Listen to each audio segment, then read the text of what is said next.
Good morning. It is Monday, March the 12th. As we look at the markets this morning, most all of the agricultural markets are down. We do have stock markets, global stock markets are up. We'll look at the breakdown on that in just a second. The energy down, dollar up, precious metals are down. As I mentioned, Asian stock market closed up. European stock market currently is trading up, and the U.S. market is up too. We're going to talk about cotton in just a minute at the end of our talk here this morning. But first, let's look at some of the other news. OPEC, an article in Bloomberg this morning talked about how OPEC has been successful in cutting back production with the thought that they would be able to stabilize prices. We're finding now that U.S. production, especially in shale oil, has been moving up. And so even though OPEC, that typically controls the market, is not having success at the moment being able to control prices, because U.S. producers are increasing, taking advantages of higher prices, and that's putting downward pressure and could continue to move the energy market down. What else have we got here? No new news in grains. They're down some. It seems that we're disconnecting from South American weather. It reaches a point where it's sort of the point of no return for weather as far as the crop goes. Remember, what is winter for us is summer for them, and it's growing. It's reached a point where the critical time in summer for them is drawing to a close. Not going to be able to affect, possibly not going to be able to affect yields here forward. It's already happened. What else?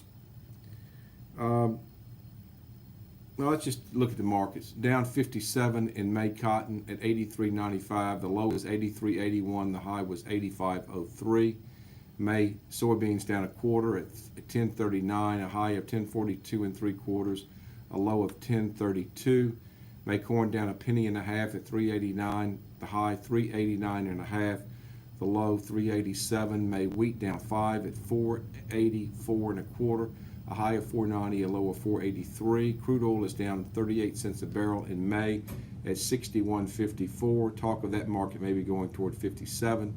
The dollar is up 6. Gold down $6 an ounce, and silver down 12 cents an ounce. The S&P futures are up 6.4.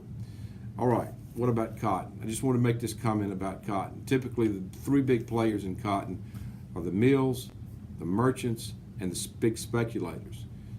What we've seen is the mills have been buying on the market, especially on dips, because they've got so much unfixed cotton, so they're a good buyer.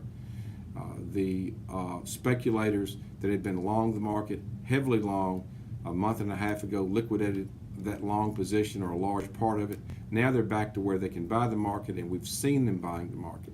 The third group, the commercials, typically they buy cotton and then they hedge it on the board, which means they're sellers of cotton to protect their positions. So you got two people that are naturally wanting to be long and one that's naturally wanting to be short. The problem is for the commercials is as they sell cotton, and they're selling a tremendous amount of cotton, they buy back their short positions or their hedges.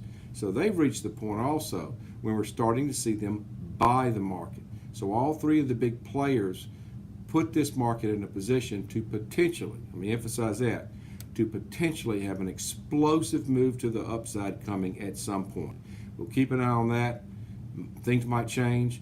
And the one thing that could change everything, the unknown, is if something happens globally with regard to trade, like a trade war, like an announcement from China that they're not going to buy any more cotton. Something like that is what could change everything and turn it on its ear. But we'll see. The likelihood of that, I don't think is very strong, but you never know. So that's it. Have a good day. We'll talk to you later.